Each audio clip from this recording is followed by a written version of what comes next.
Hello everyone. आज हम लोग लाइफ साइंस का पार्ट 2 के आंसर्स डिस्कस करेंगे छत्तीसगढ़ सेट 2019 के, है ना। इससे पहले हमने पार्ट 1 अपलोड करके रखा हुआ है, जिसको हमने उसी दिन 2 से ढाई घंटे के अंदर आंसर रिलीज कर दिए थे, है ना।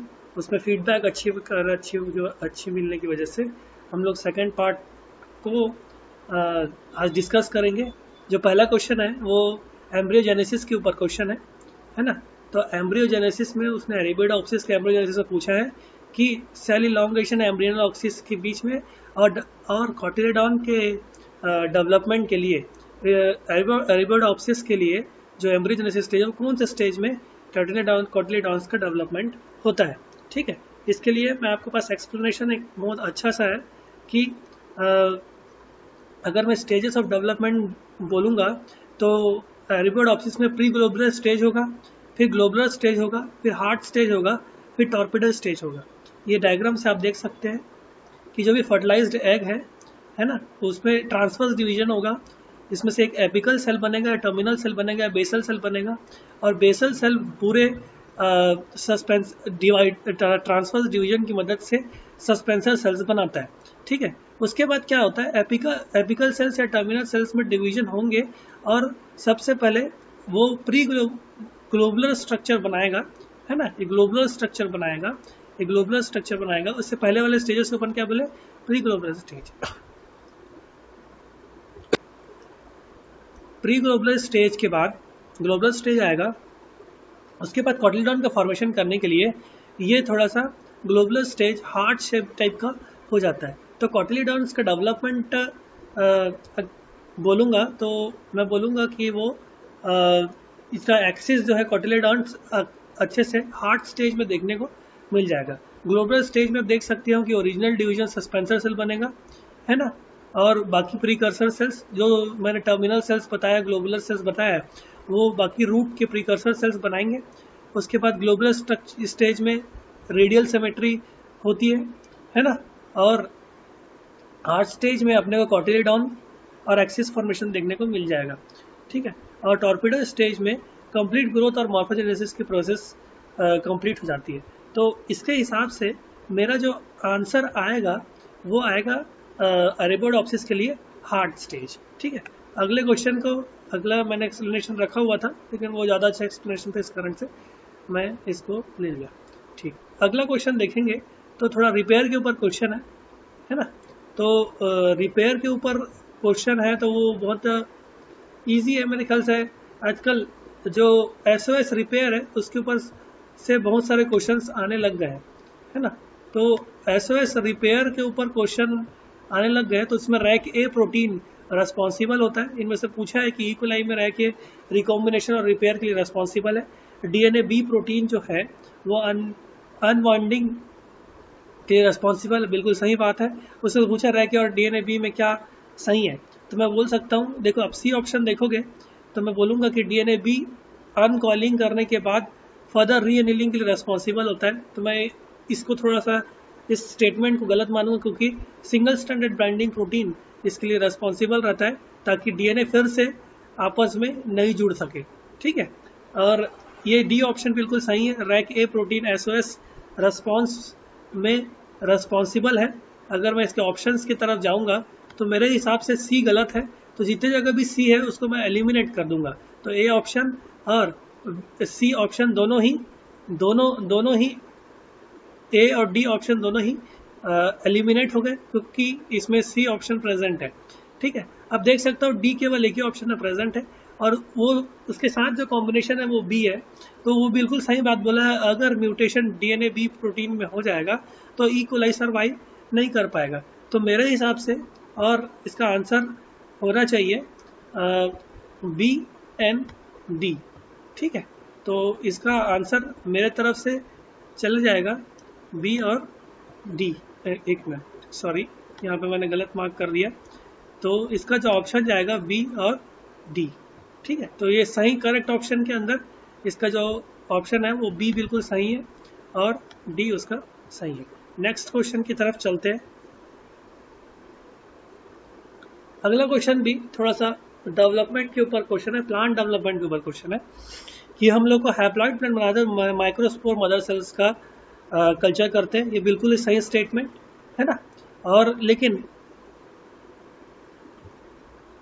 लेकिन माइक्रोस्पोर मदर सेल हैप्लॉइड नहीं होता, वो डिप्लॉइड होता है ना। स्पोर बनने के समय वो हैप्लॉइड हो जाएगा, अगर वो डिवाइड होगा तो 4 स्पोर्स बनेंगे, वो हैप्लॉइड हो जाएंगे, लेकिन उस समय वो डिप्लॉइड रहता है।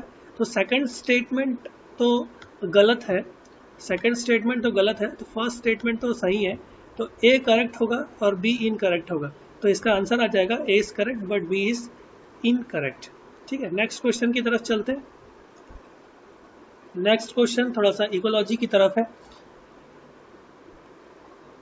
इसमें बोल रहा है कि पॉपुलेशन डेंसिटी इंडिकेटर ऑर्गेनिज्म का high degree of pollution show करेगा।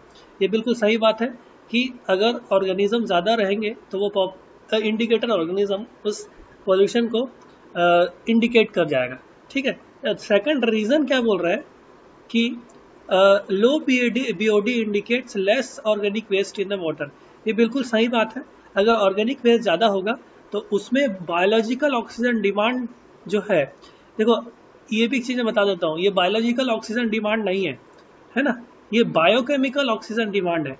लेक्चरर में भी वाला क्वेश्चन आया हुआ था, इस कारण से बहुत लोग इसके ऊपर ऑब्जेक्शन उठाने में है। लेकिन मैं आपको बता दूं कि ये बायोलॉजिकल ऑक्सीजन डिमांड तो ठीक है, लेकिन इसका करेक्ट ऑप्शन बोलेंगे तो ये बायोकेमिकल ऑक्सीजन डिमांड है। ठीक है, तो इसका रीज़न है बिल्कुल सही है। अगर ऑर्गेनिक वेस्ट ज़्यादा रहेगा तो बीओडी बिल्कुल हाई रहेगी। तो अगर ऑर्गेनिक वेस्ट कम है तो बीओडी बायोकेमिकल ऑक्सीजन डिमांड वो रहेगा, वैल्यू लो रहेगा। ठीक है, तो जो पहला जो है कि पॉपुलेशन डेंसिटी बिल्कुल क्लियर वाटर के लिए बिल्कुल सही बात है। तो सेकंड ऑप्शन ही मैं बोलूँगा कि लो बीओडी इंडिकेट करेगा लेस ऑर्गेनिक वेस्ट को। तो मेरे हिसाब से इसका आंसर आएगा ए। ठीक है, तो इसका दोनों ही सही है और दोनों ही एक दूसरे स्टेटमेंट को एक्सप्लेन कर रहे हैं। ठीक है, नेक्स्ट क्वेश्चन की तरफ देखते हैं। नेक्स्ट क्वेश्चन थोड़ा सा स्ट्रेट फॉरवर्ड क्वेश्चन है। एक ऐसे प्लांट्स है जो अपने लाइफ साइकिल वेट सीजन में कंप्लीट करेंगे, उन सबको हम लोग बोलेंगे ड्रॉट एस्केप प्लांट। ठीक है, तो इसका जो आंसर आएगा वो उसका आंसर है कि ऐसे प्लांट्स जो अपने लाइफ साइकिल वेट सीजन में कंप्लीट कर रहे हैं उनको हम लोग बोलेंगे ड्रॉट एस्केप प्लांट्स। ठीक है, तो नेक्स्ट क्वेश्चन की तरफ आते हैं। नेक्स्ट क्वेश्चन मैं देखूंगा तो मैं बोलूँगा कि ये क्वेश्चन थोड़ा सा ब्रिटन एंड डेविडसन मॉडल के ऊपर बेस्ड है, थोड़ा रेगुलेशन के ऊपर। इसको समझने के लिए हम लोग थोड़ा सा इस तरफ स्विच हो जाते हैं। तो ब्रिटन एंड डेविडसन मॉडल में 4 प्रकार के जीन बताए गए। ठीक है, एक आपका सेंसर जीन, उसके बाद इंट्रोगेटर जीन, रिसेप्टर, उसके बाद प्रोड्यूसर। ठीक है, इस डायग्राम में अगर आपको अच्छे से दिख रहा होगा तो मैं बोलूँगा सेंसर सबसे पहले सेंस करेगा, है ना, कोई भी सिग्नल को, फिर उसके बाद वो इंट्रोगेटर के पास जाएगा, है ना। इंट्रोगेटर क्या करेगा, मैसेज भेजेगा आगे रिसेप्टर को, रिसेप्टर उस सिग्नल को रिसीव करेगा। उसके बाद फिर प्रोड्यूसर जीन या स्ट्रक्चरल जीन के पास जाएगा और वो ट्रांसक्रिप्शन करके ट्रांसलेशन बनाएगा। अगर इस कॉन्सेप्ट को हम लोग अच्छे से देख पाएंगे तो ये वाला क्वेश्चन बिल्कुल अच्छे से कवर अप हो जाएगा कि यूकैरियोट्स में इंट्रोगेटर्स एसोसिएट रहता है सेंसर से। बिल्कुल सही बात कि इंट्रोगेटर सेंसर के साथ एसोसिएटेड है ना। और प्रोड्यूसर जीन आउटपुट के लिए रेस्पॉन्सिबल है, ये भी बिल्कुल सही बात। जो प्रोड्यूसर जीन है वो वाकई में फाइनल प्रोटीन बनाएगा, इस कारण से प्रोड्यूसर जीन है ये। तो ये जो क्वेश्चन है वो ब्रिटन डेविडसन मॉडल के ऊपर है, जीन रेगुलेशन का। ठीक है, बहुत अच्छा क्वेश्चन।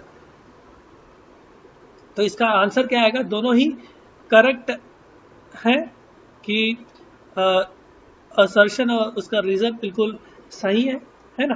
तो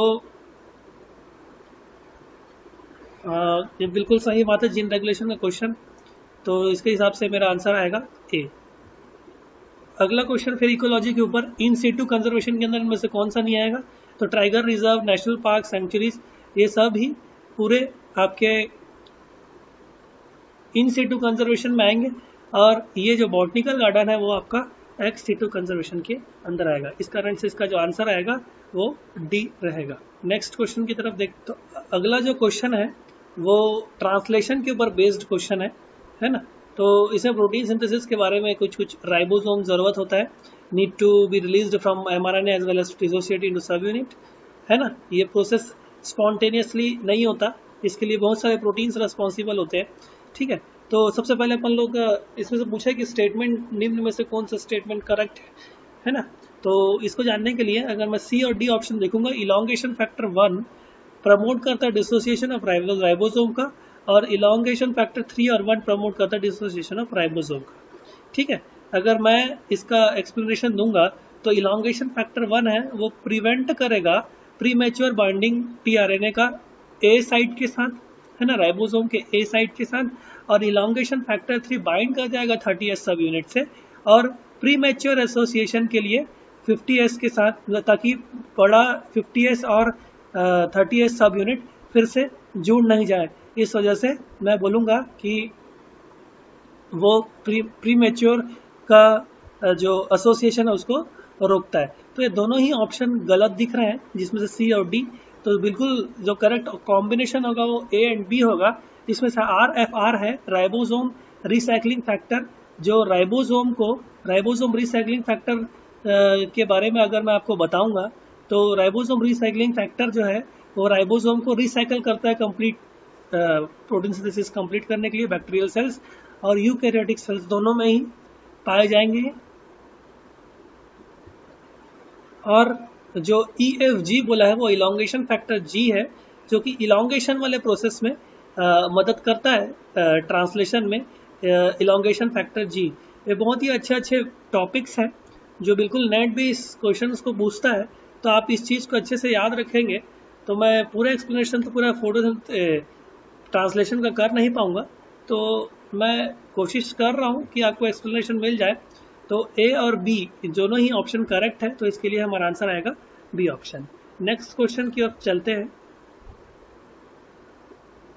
तो अगला क्वेश्चन है, ई कोलाई में HFR स्ट्रेन दिया हुआ है और ये पूछा है कि जब भी कॉन्जुगेशन का प्रोसेस होगा तो ऑर्डर ऑफ जीन क्या रहेगा। तो कॉन्जुगेशन का प्रोसेस जब भी होता है तो वो 5' डायरेक्शन से कॉन्जुगेट करता है आगे दूसरे वाले बैक्टीरिया में। तो मेरे हिसाब से उसका जीन ए बी, जैसे कि 5' से 3' की तरफ जाऊंगा तो ए बी और सी और डी ये सीक्वेंस मेरे हिसाब से होना चाहिए। देखते हैं व्यापम का क्या आंसर आता है ना। तो हमारे हिसाब से, मेरे हिसाब से और हमारे हिसाब से इसका आंसर ए होना चाहिए अगर लॉजिकली इसको देखेंगे तो, ठीक है। अगला नेक्स्ट क्वेश्चन की तरफ देखते हैं। नेक्स्ट क्वेश्चन फिर से प्लांट डेवलपमेंट के ऊपर क्वेश्चन है कि एम्ब्रियो सैक एलियम का बाइस्पोरिक कहलाता है, बिल्कुल सही बात है। और ये जो न्यूक्लियस है, ये एम्ब्रियो सैक में जो एलियम में हो रहा है, जो फॉर्मेशन हो रहा है एलियम में, है ना, उसके जो दो न्यूक्लियर मियोसिस के थ्रू होते हैं, बिल्कुल सही है। मैं इसका एक्सप्लेनेशन यहाँ पर रखा हुआ हूँ। तो बाइस्पोरिक देखा जाएगा तो देखो ये जो स्ट्रक्चर है, ये इस सेल में इस एलियम के सेल्स में पहले 2 डिवीजन होंगे, ठीक है। 2 डिवीजन होने के बाद, ठीक है, इसको अपन लोग डायड बोलेंगे, ठीक है। डायड क्या बोलेंगे अपन लोग, इस प्रोसेस इसको अपन लोग डायड बोलेंगे, ठीक है। तो ये वाला जो सेल्स है ये फिर से माइटोसिस करके ये न्यूक्लियस में आगे डिवाइड हो जाएगा, ठीक है। ऐसा कर करके ये टोटल 8 न्यूक्लियर स्ट्रक्चर बनाएगा, है ना। और ये जो न्यूक्लियस बन रहा है ये फाइनली मियोसिस के थ्रू बनेगा। और आपको मैं बता सकता हूँ एलियम जो है बाइस्पोरिक है, 8 न्यूक्लिएट स्ट्रक्चर है, ये बिल्कुल सही है ना। और ये डायड स्ट्रक्चर बनाता है। उसके बाद बाकी एम्ब्रियो फिर बायोएम्ब्रियो साइक का फॉर्मेशन करता है वो, जो कि 8 न्यूक्लिएट रहेगा। तो इसके हिसाब से इसका आंसर आएगा ए और बी दोनों ही करेक्ट है, ठीक है। क्योंकि 2 न्यूक्लियाई जो कि मियोसिस से डिराइव हुए हैं, ये इसी के थ्रू ही ये हो पा रहा है, आगे एम्ब्रियो सैक का फॉर्मेशन हो पा रहा है। आगे देखते हैं।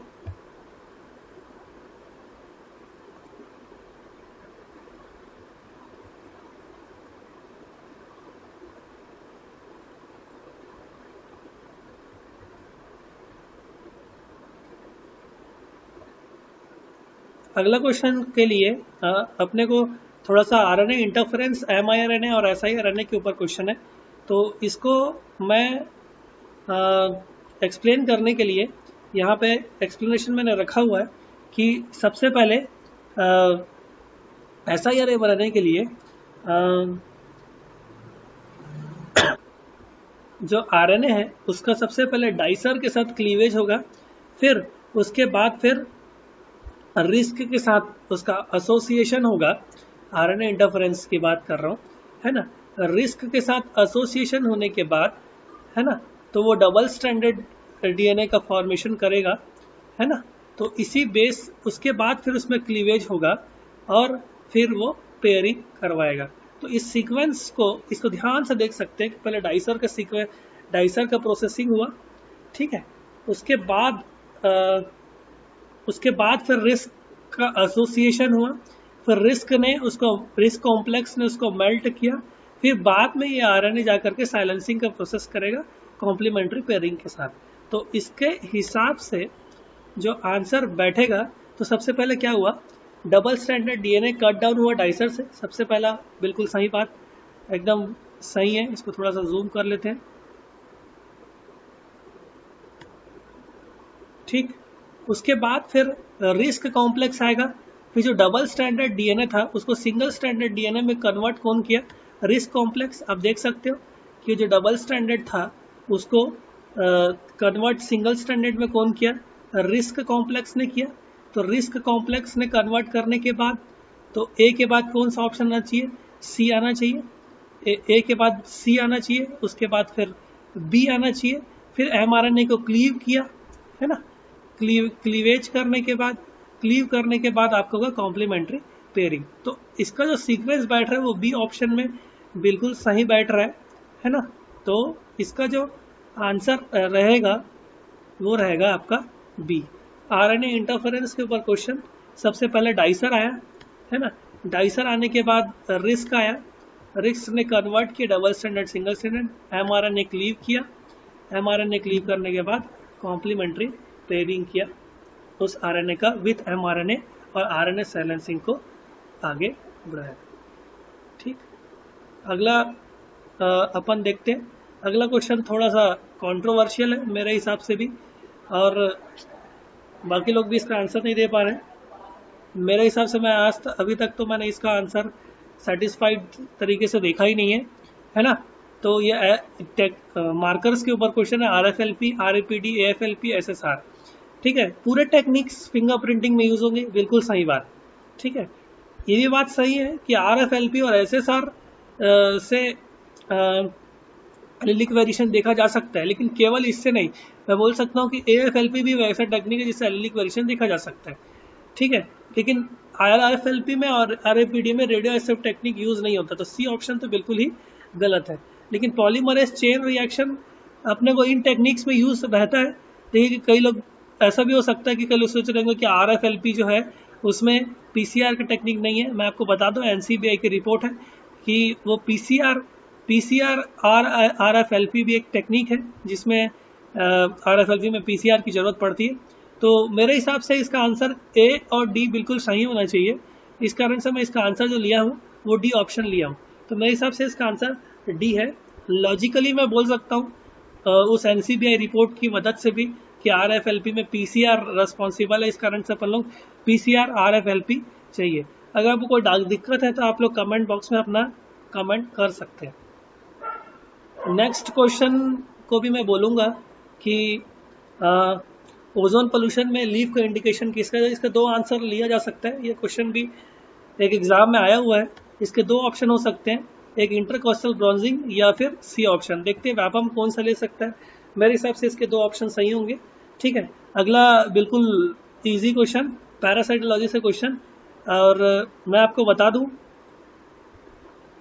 कि इसमें मिसमैच करना है, जिसमें से बी ऑप्शन बिल्कुल मिसमैच है इसमें, इसलिए इसका आंसर बी जाएगा। हुक वार्म की बात करूंगा तो हुक वार्म में एनसाइक्लोस्टोमा जो है वो हुक वार्म में आएगा, और यहाँ पे एंटीरोबायस वर्मिकुलरिस जो है वो उसके मिसमैच है, तो इसका आंसर जो जाएगा बी। बाकी बिल्कुल सही है ना। वीप वार्म के ऊपर थोड़ा सा इशू हुआ था, लेकिन तभी भी वी फॉर्म बिल्कुल सही दिया है, ह्यूमन वी फॉर्म बिल्कुल ट्राइक्यूरा ही होता है, बिल्कुल सही है। आई वॉर्म भी लोआ लोआ होता है, राउंड वॉर्म भी एस्कैरिस लुम्ब्रिकॉइडेस है, ठीक है, ये बिल्कुल सही है। मैं बोल सकता हूँ कि 39 तो बी ऑप्शन ही आएगा, इस पे आप कंट्रोवर्सी में ना फंसे। ठीक, अगला क्वेश्चन भी एकदम इजी क्वेश्चन है और ये आजकल नेट में बहुत ज़्यादा पूछा गया क्वेश्चन है एम्ब्रियो सैक के ऊपर। तो अपने को उस चार्ट से अपने को मदद करना पड़ेगा और इस चार्ट में अपन लोग देखेंगे एक चीज़ देख चुके हमने, 22 स्पोरिक एलियम है, ठीक है, 8 न्यूक्लिएट है, बिल्कुल सही है। एडोक्सा भी 8 न्यूक्लिएट है लेकिन टेट्रास्पोरिक है, इस चीज़ को आप फिर से याद रख रहोगे, है ना। एडोक्सा 8 nucleate tetrasporic, peperomia 16 nucleate tetrasporic. तो इसी बेसिस पे हम लोग इस क्वेश्चन को बनाने की कोशिश करेंगे। तो देखो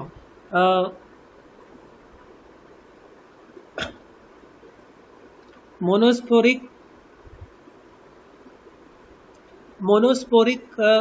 पॉलीगोनम जो है वो उसके में आएगा उसी चार्ट के हिसाब से। बाइस्पोरिक में आपका एलियम आएगा, देखो सी ऑप्शन बिल्कुल बैठते जा रहे हैं उसके साथ। टेट्रास्पोरिक 8 न्यूक्लिएट में आपका एडोक्सिया आ रहा था, ठीक है। टेट्रास्पोरिक 16 न्यूक्लिएट है जिसमें आपका पेपोरोनियम आया, इस कारण पेपोरोमिया आ रहा है। तो इसका जो आंसर जाएगा वो आपका जाएगा सी ऑप्शन, ठीक है, ठीक है। अगला क्वेश्चन फिर से प्लांट बॉटनी से सेक्शन से क्वेश्चन, इसे पूछा है कि gametophyte directly sporophyte without undergoing meiosis कौन सा प्रोसेस में। तो मैंने आपके लिए यहाँ पे 2 स्टेटमेंट लिखा है, एपोस्पोरी इसका आंसर आएगा। एपोस्पोरी का गैमेटोफाइट का development directly sporophyte without formation of spores के थ्रू होता है ना। लेकिन एपोगैमी के बारे में भी आपको बता देता हूँ क्योंकि ये क्वेश्चन कभी ना कभी नेट में आता ही है। तो एपोगैमी एक टाइप ऑफ प्लांट रिप्रोडक्शन है जिसमें स्पोरोफाइट गैमेटोफाइट से प्रोड्यूस होगा विदाउट फर्टिलाइजेशन के लिए, इस कारण से मैं बोलूँगा एपोगैमी वो हुआ। तो इसका आंसर जो आएगा वो एपोस्पोरी आएगा। एपोस्पोरी है जिसमें गैमेटोफाइट का डेवलपमेंट स्पोरोफाइट से विदाउट स्पोर फॉर्मेशन या विदाउट मियोसिस के थ्रू हो सकता है, ठीक है। नेक्स्ट क्वेश्चन की तरफ चलते हैं। नेक्स्ट क्वेश्चन CSIR नेट जून 2013 का क्वेश्चन है ना। ये जो क्वेश्चन है वो जून 2013 का क्वेश्चन हुआ है, ठीक है। तो इसमें माइक्रोट्यूब्यूल्स के बारे में पूछा गया है, काइनेट। इसका जो आंसर आएगा वो है कि काइनेटोकोर जो है, मेरे को पता है कि ये वाला क्वेश्चन थोड़ा सा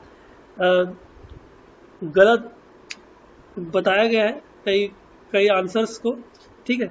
आप याद रख रहे हैं ना, जो काइनेटोकोर है वो काइनेटोकोर है, माइक्रोट्यूब्यूल पॉलीमराइज होगा प्लस स्ट्रैंड की तरफ एनाफेज में, है ना। तो ये वाला जो ऑप्शन है बिल्कुल सही है। और अगर इसमें आपको कोई कॉन्ट्रोवर्सी है तो हम लोग मैं आपको बता सकता हूँ जून 2013 का क्वेश्चन पेपर देख सकते हैं, वहीं से ही उठाया हुआ पूरा सेम टू सेम क्वेश्चन है ना। तो मेरे हिसाब से क्या नेट के हिसाब से भी इसका आंसर डी ही था, ठीक है। ये जो ऑप्शन था ये थर्ड में ऑप्शन में था, इसमें डी ऑप्शन कर दिया है, ठीक है। तो जो इसका जो ऑप्शन है वो डी है, बस थोड़ा सा ऑप्शंस में फेर बदल कर दिया है। तो आप इसको देख सकते हो जून 2013 के पेपर में। अगला क्वेश्चन मैच द फॉलोइंग है, थोड़ा सा डेवलपमेंटल व बेस्ड। अगर मैं मिलाने की कोशिश करूंगा इसमें तो माइक्रोफिलामेंट्स जो है वो जाएगा सेल शेप के लिए, ठीक है। Colouration insect colour, skin colour human का है वो कॉपरेशन ऑफ जीन्स के थ्रू ही हो सकता है, ठीक है। तो मैं अगर और दूसरे वाला नोटोकॉर्ड होता है उसमें मैं बोल सकता हूँ कि वो निसर्डम के लिए रिस्पॉन्सिबल है, ठीक है। तो अगर मैं इतना ही सभी मिलाने की कोशिश करूंगा तो मेरे पास बी ऑप्शन बिल्कुल अच्छे से बैठ जाएगा, जिसमें से मेरा ई में सिर्फ कॉपरेशन ऑफ जीन आ जाएगा, ठीक है, और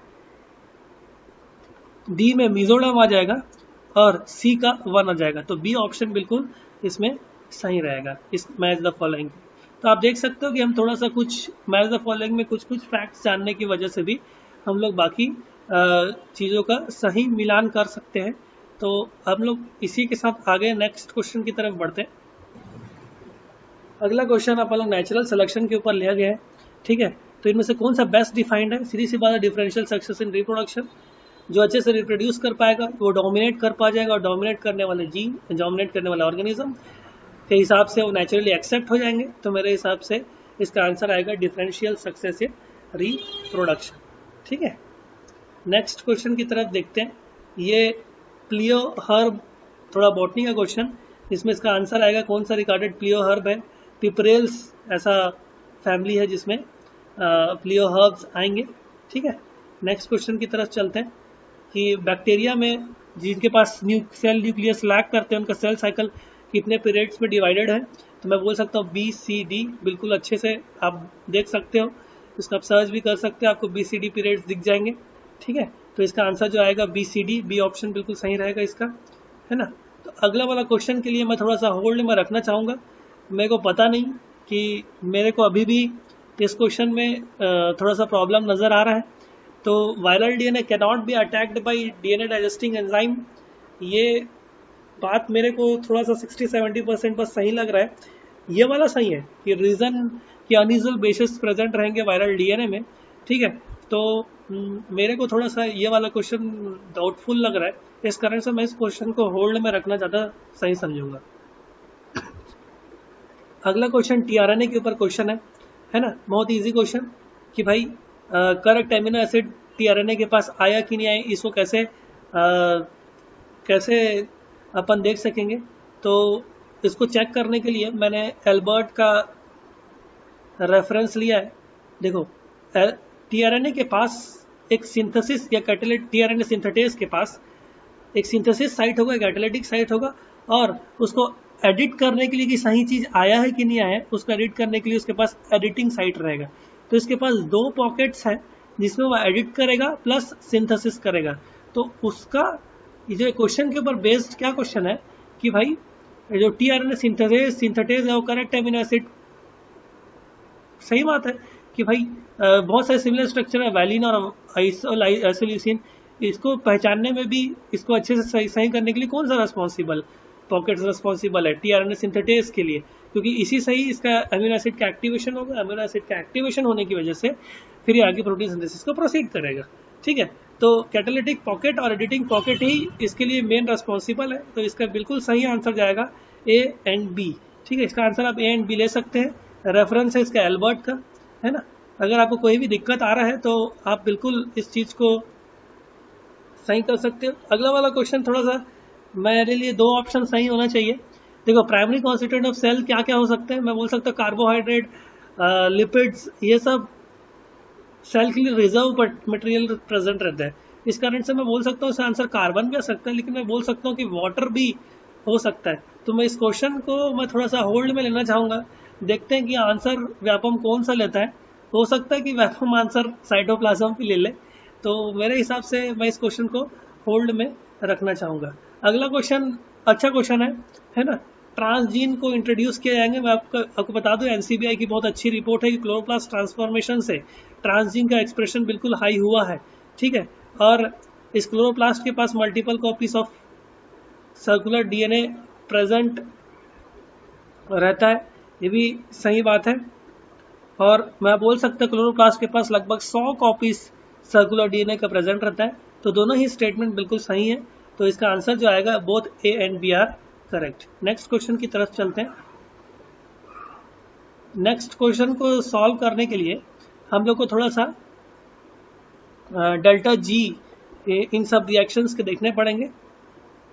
तो इस क्वेश्चन को सॉल्व करने के लिए हम लोग कुछ डेटा देखते हैं कि standard free energy phosphoryl pyruvate का -61.9 स्टैंडर्ड फ्री एनर्जी, ATP से AMP बनाने के लिए -45 है ना, ATP से ADP बनाने के लिए -30.5।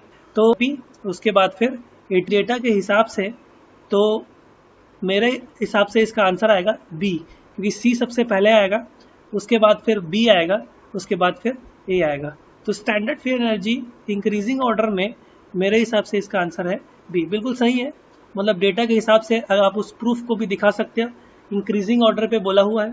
तो इसका -61 था, इसका -30.5 था, इसका -45 था, तो उसके हिसाब से हमने इसको जमा दिया। अगला देखते हैं। अगला क्वेश्चन भी इवोल्यूशन के ऊपर बेसिस है कि भाई मिलनाइजेशन का प्रोसेस से मिलनाइज्ड मौत नेचुरल सिलेक्शन का प्रूफ है। बिल्कुल सही बात है ना। ब्रिटेन में इसका बहुत अच्छा एग्जांपल हम लोग 12th में भी पढ़ते हुए आए हैं ठीक है। जेनेटिक ड्रिफ्ट एलेलिक फ्रीक्वेंसी को फ्यूचर जनरेशन में चेंज कर सकता है, बिल्कुल सही बात है। ये भी इस ऑप्शन को देख सकते हैं मान लो कि एलेलिक फ्रीक्वेंसी हार्डे-विनबर्ग इक्विलिब्रियम नहीं, क्योंकि वेरिएशन को वो हार्डे-विनबर्ग सपोर्ट नहीं करता है ना। और ये बोल रहा है कि डिस्ट्रप्शन क्या होता है, जो मीन वैल्यू कैरेक्टर वैल्यू को शो करे। तो मैं आपके लिए एक एक्सप्लेनेशन रखा हूँ। डिस्ट्रप्टिव सिलेक्शन में आपके साइड वाइज सिलेक्शन रिस्पॉन्सिबल होते हैं, मीन वैल्यू नहीं। स्टेबलाइजिंग कंडीशन में मैं बोल सकता हूँ कि वो मीन वैल्यू वाले को रिस्पॉन्सिबल करेगा। डायरेक्शनल में क्या होगा कि वो एक ही डायरेक्शन पे, जैसे कि एक ही साइड वाले को सिलेक्शन को फेवर करेगा। तो डिस्ट्रप्शन में मिड वैल्यू तो बिल्कुल नहीं है, इस कारण से जो उसका जो ऑप्शन जाएगा ये बिल्कुल गलत है। तो आपके सामने आंसर बिल्कुल सही है कि करेक्ट ऑप्शन कौन कौन सकते हैं, ए एंड डी बिल्कुल सही है ऑप्शन। अगला क्वेश्चन देखते हैं, अभी इजी क्वेश्चन है, एएफएलपी के ऊपर क्वेश्चन है। एक गुड टेक्निक है डीएनए फ्रेगमेंट फिंगरप्रिंटिंग के लिए, इससे पहले बात कर चुके हैं, हाँ बिल्कुल सही बात है ना। और हम लोग एक सिंगल रन जन में डीनेचरिंग पेज यूज करेंगे, तो 50 सेंटीमीटर में हम 50 सेंटीमीटर का रहेगा अगर तो वो 1 से 2 बैंड दिखेंगे, बिल्कुल सही चीज़ है। डीएनए फिंगरप्रिंटिंग में हम लोग इलेक्ट्रोफोरेसिस यूज़ कर सकते हैं। मैं आपको बता दूं कि डीएनए के फ्रैगमेंट्स को देखने के लिए हम लोग सदर्न ब्लॉटिंग टेक्निक यूज़ करते हैं, प्रोटीन्स को देखने के लिए हम लोग वेस्टर्न ब्लॉटिंग यूज़ करते हैं, तो और आरएनए को देखने के लिए नदर्न बोर्ड ब्लॉटिंग यूज़ कर सकते हैं। तो ये दोनों ही बिल्कुल सही है, तो ए एंड बी दोनों ही करेक्ट रहेंगे। 79th क्वेश्चन पे या फिर अगले क्वेश्चन पे आएंगे। तो शॉटगन सीक्वेंस में डीएनए सीक्वेंसिंग का अप्रोच क्लोन फ्रेगमेंट का रहेगा, तब सीधी सी बात आप बोम्बार्ड करोगे उस एरिया में, तो ये भी बिल्कुल सही बात है। लेकिन ये इतना ईजी नहीं होता जितना हम लोग सोच रहे हैं, ठीक है। तो यहाँ पे मैंने गलत मार्क कर दिया है आंसर को, तो ये आंसर इसका आंसर तो नहीं है। तो ए बिल्कुल करेक्ट है, लेकिन बी इसका इनकरेक्ट ऑप्शन आएगा, ठीक। नेक्स्ट क्वेश्चन पाइनस के ऊपर क्वेश्चन है। मैं बता सकता हूँ कि पाइनस का जो न्यूट्रिटिव टिश्यू एंडोस्पर्म है वो ट्रिप्लॉइड नहीं होता, वो हैप्लॉइड होता है। इस चीज़ को आप नोट कर लेना कि पाइनस में हैप्लॉइड एंडोस्पर्म प्रेजेंट रहता है। तो दोनों ही स्टेटमेंट बिल्कुल गलत है, तो इसका आंसर रहेगा A and B both are incorrect. इस क्वेश्चन को मैंने पहले पार्ट में भी सॉल्व करके रखा हुआ है कि amino acid long peptide chain बनाते हैं और अमीनो एसिड डाइपोलर है, ज्विटर आयन है। इन दोनों को मैं भी पार्ट 1 में बता चुका हूँ, इसमें रिपीट हो गया है। तो इसका ऑप्शन क्या होगा, बोथ स्टेटमेंट्स आर करेक्ट, ठीक है। तो नेक्स्ट क्वेश्चन की तरफ चलते हैं। नेक्स्ट क्वेश्चन एंजाइम के ऊपर क्वेश्चन है, कुछ ग्राफ दिया हुआ है, तो इस ग्राफ को इसके साथ कंपैरिजन कर लेंगे तो हमारा आंसर बिल्कुल मिल जाएगा। ये नॉर्मल एंजाइम का कर्व है जिसमें हाइपरबोला, रेक्टेंगुलर हाइपरबोला बनता है, ठीक है। और कॉम्पिटिटिव इनहिबिटर की मदद से ये थोड़ा सा ग्राफ में शिफ्टिंग होती है, तो ये दोनों ही नॉन कॉम्पिटिटर का ऐसा हो जाएगा।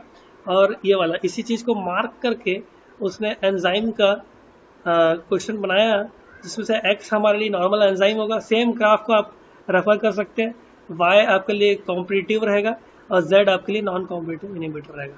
तो इसका आंसर क्या आएगा, ए ऑप्शन आएगा। नेक्स्ट क्वेश्चन की तरफ चलते हैं।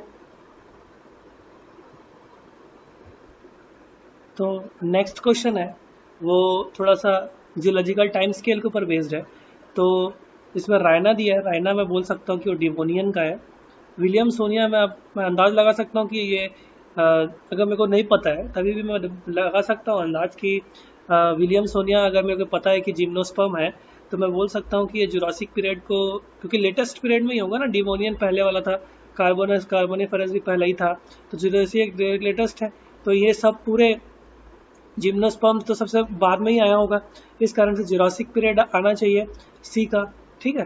तो ए का 2, बी का 3, ए सी का 1, ठीक है। तो इसका आंसर जो आएगा वो डी आएगा। इसका आंसर ये नहीं आएगा कि विलियम सोनिया कार्बोनिफेरस पीरियड का नहीं। मैं आपको बता सकता हूँ विलियम सोनिया जो जिम्नोस्पर्म बेनेटेरियल्स फैमिली को बिलोंग करता है, जिम्नोस्पर्म के, वो अर्ली जुरासिक पीरियड से स्टार्ट हुआ था और लेट क्रिटेशियस पीरियड तक के ये चला हुआ था, इस कारण से इसका आंसर आएगा डी, ठीक है। तो आप कंफ्यूज ना हो इस आंसर्स में, मैं बोल सकता हूँ कि इसका आंसर डी रहेगा, ठीक है। नेक्स्ट की तरफ चलते हैं।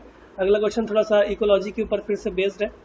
तो फूड बेस्ड हु ईट्स हुम emphasising the feeding relationship, energy flow food web कहलाएगा, है ना। तो ये एनर्जी फ्लो के ऊपर है, फूड वेब रहेगा, क्योंकि फूड मैं बोल सकता हूँ फूड वेब या फूड एक्सचेंज जो है वो असली में एनर्जी का ही फ्लो है, ठीक है। तो वो एनर्जी एक प्रोड्यूसर अपने आगे वाले कंज्यूमर्स को दे रहा है, और ऐसे करके टॉप कंज्यूमर, और जब तक ये साइकिलिंग चल रही तब तक ये एनवायरमेंट एग्जिस्ट कर रहा है। अगला question, which of the following is distinctive. तो मेरे हिसाब से इसका आंसर सेल डिवीजन में पैटर्न ऑफ क्रोमोसोम का मूवमेंट एनिमल सेल में डिस्टिंक्टिव है, बिल्कुल सही बात है।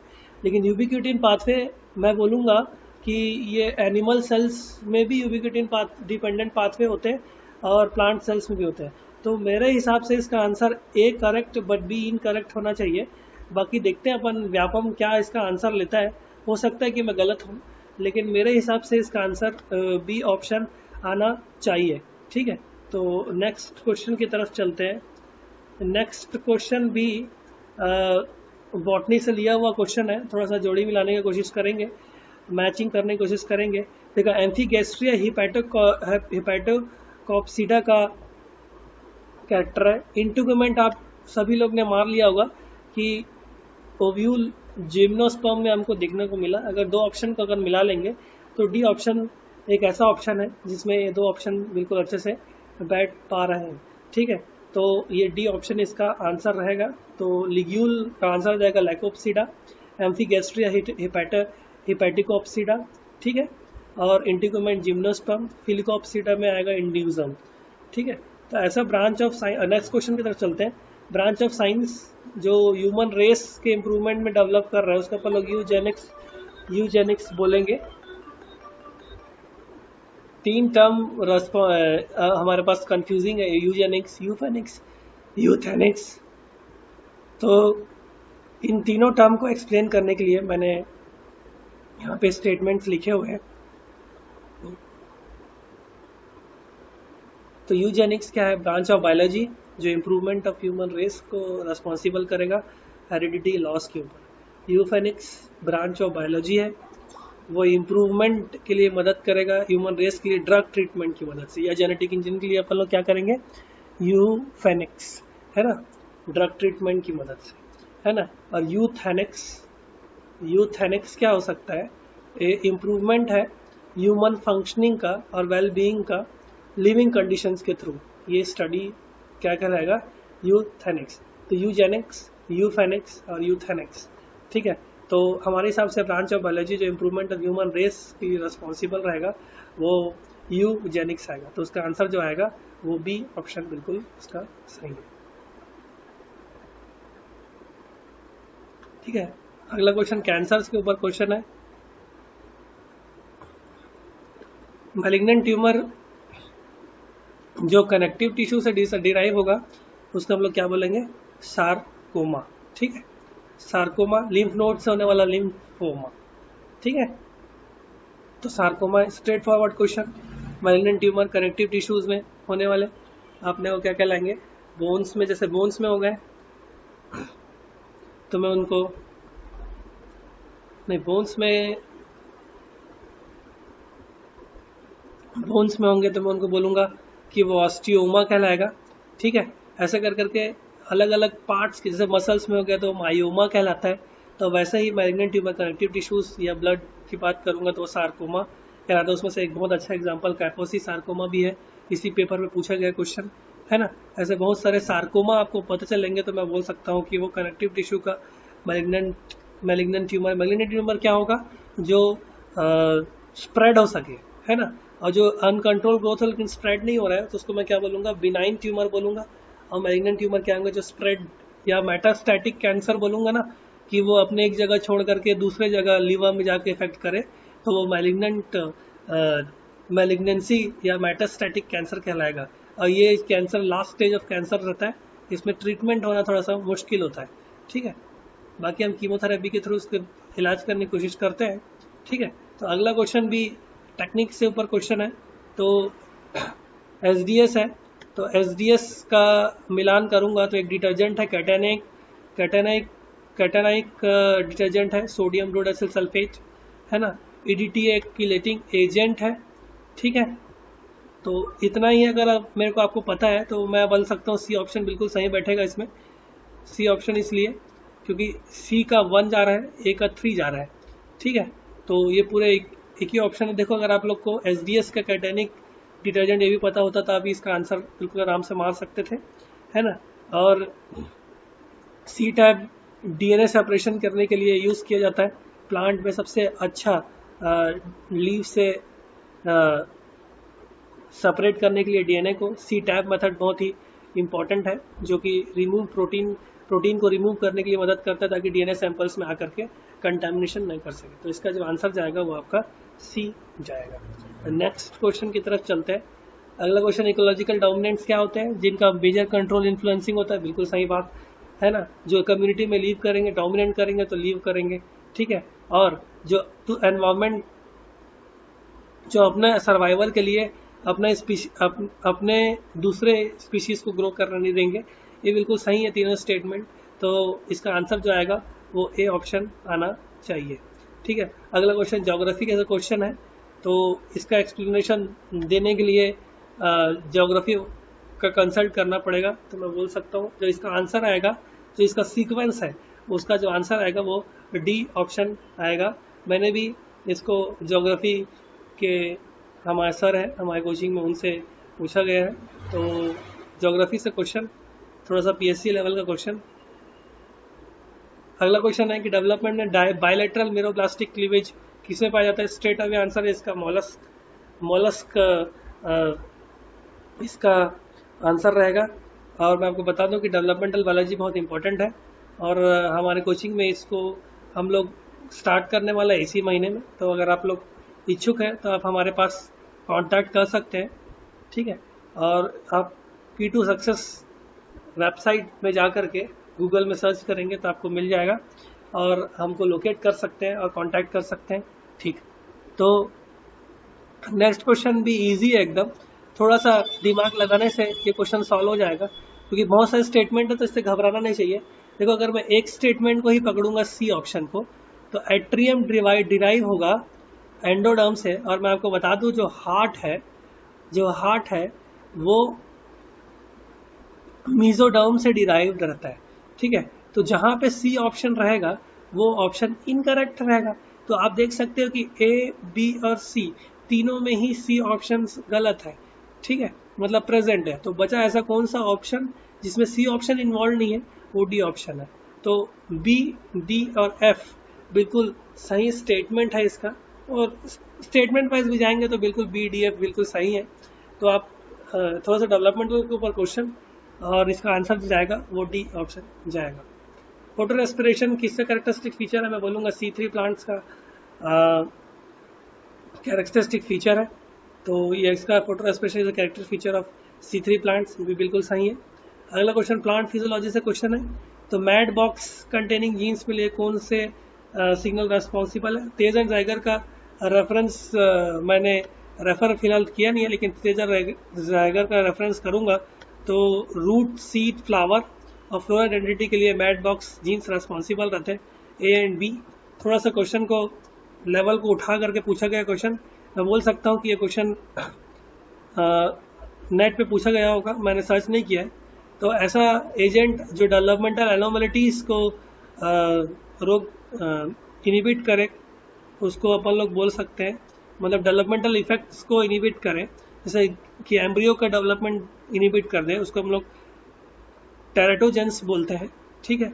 और म्यूटेजेंस आपको पता है जो म्यूटेशन कॉज करता है। कार्सिनोजेंस जो कैंसर कॉजिंग एजेंट है या ट्यूमर को ग्रोथ करने के लिए, वो कार्सिनोजेंस के अंदर आएंगे। अगला क्वेश्चन की तरफ जानते हैं, अगर मैंने ईस्ट्रोजन मेल रैट्स में रिजल्ट कर सकता है, तो मैं बोल सकता हूँ कि उसका आंसर इसमें टेस्टोस्टेरोन का प्रोडक्शन डिक्रीज हो जाएगा, है ना। क्योंकि अगर कोई भी मेल है उसमें टेस्टोस्टेरोन डोमिनेंट है, दोनों हार्मोन तो प्रेजेंट है लेकिन टेस्टोस्टेरोन डोमिनेंट है, और ईस्ट्रोजन का एडमिनिस्ट्रेशन करने के बाद मैं बोल सकता हूँ कि उसमें टेस्टोस्टेरोन का प्रोडक्शन कम हो सकता है। अगला क्वेश्चन भी नेट का क्वेश्चन है जहाँ तक मेरे को याद आ रहा है, लेकिन थोड़ा सा मैं इसका आंसर जरूर दे रहा हूँ और मैं आंसर डाल के छोड़ दूंगा, है ना। तो थोड़ा सा कंट्रोवर्सी हो सकता है इसमें। RFLP के ऊपर, टेक्निक के ऊपर क्वेश्चन है। तो DNA मार्कर और कलर वाले जीन्स को अगर इसका पैटर्न को अपन देखेंगे तो ये दोनों ही, तो मेरे हिसाब से इसका आंसर ए ऑप्शन आना चाहिए। और देखते हैं, मैं इसमें ज़्यादा कुछ बोलूँगा नहीं, लेकिन मैं लगभग 90% श्योर हूँ कि इसका आंसर ऑप्शन ए आना चाहिए। ठीक है, तो अगर अपन इसमें गड़बड़ी रहेगी तो मैं आपको एक्सप्लेनेशन इसका दे दूंगा जब व्यापम का आंसर आएगा। तो इस प्रकार हमने टोटल पूरे क्वेश्चंस को क्वेश्चन वाइज हम लोग गए थे, सेट वाइज नहीं गए। हमने पूरा क्वेश्चन वाइज इसका आंसर डील कर दिया है। और तो मैं चाहता हूँ कि आप इस वीडियो को जितना भी दूसरों को शेयर कर सकते हैं तो करिए, और आपको अच्छा लगे तो बिल्कुल लाइक करिए और हमारे साथ बिल्कुल बने रहिए। और हमारे पास बहुत सारे आंसर्स हमने रिलीज़ कर लिए अलग अलग सब्जेक्ट्स के, आप उसको भी देख सकते हैं। और पेपर 1 का भी हमने सबसे पहले ही रिलीज़ करके रखा हुआ है। और एक चीज़ मैं बोलना चाहूँगा कि आप थोड़ा कॉन्सेप्चुअल वाइज अगर अच्छे से पढ़ेंगे तो मैं बोल सकता हूँ कि आपके क्वेश्चन एकदम इजीली बन जाते हैं।